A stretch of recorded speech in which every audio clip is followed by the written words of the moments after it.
मी देवहूती गांजापूरकर आणि तुम्ही पाहत आहात गल्ली ते दिल्ली. शिल्लक राहिलेल्या उद्धव ठाकरे गटाने लोकसभेच्या 18 मतदारसंघात निवडणूक समन्वयक नेमल्याचं बातम्यांमधून सांगण्यात आलंय. गेली 1.5-2 महिने संजय राऊत आम्ही लोकसभेच्या 23 जागा लढवणार असं राणी भीमदेवी थाटात सांगत होते. अर्थात त्यांची बडबड त्यांच्या पक्षात सुद्धा कोणी गांभीर्याने घेत नाही अशी चर्चा आहे.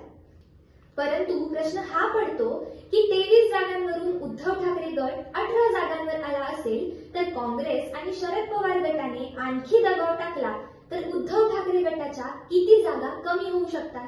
कारण 2019च्या निवडणुकीवेळी पक्ष एकसंघ होता. आता पक्षाचे 2 तुकडे झाले. एकनाथ शिंदेंना पक्षाचं नाव आणि चिन्ह मिळालंय. आमदारांसोबतच पक्ष संघटनेतील बरेच लोक एकनाथ शिंदेंसोबत आहेत. उद्धव ठाकरेंना नवीन नाव आणि चिन्ह घेऊन महायुतीला टक्कर द्यायची. परंतु काँग्रेसचं तसं नाही.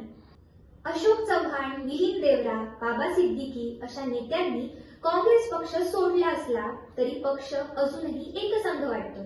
पक्षाचे 2-4 आमदार कमी झाले तरी अजूनही काँग्रेसकडे उद्धव ठाकरे गटापेक्षा दुपटीने जास्त आमदार आहेत.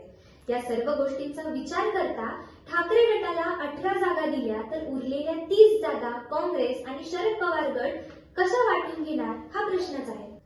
राहुल गांधींच्या न्याय यात्रेचा बराच गाजावाजा होतोय.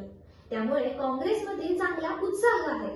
काँग्रेसचा पारंपरिक मतदार अजूनही पक्षाबरोबरच आहे असं काँग्रेस नेते सांगत असतात आणि ते खरंही आहे.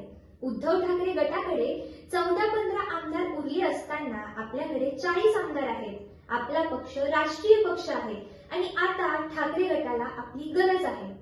काही दिवट्या पत्रकारांच्या मते उद्धव ठाकरेंना जनतेची प्रचंड सहानुभूती आहे असं माध्यमातून सांगितलं जात असलं तरीही ती फक्त माध्यमातील पोपटपंची आहे असं जनतेत बोललं जाऊ लागलंय.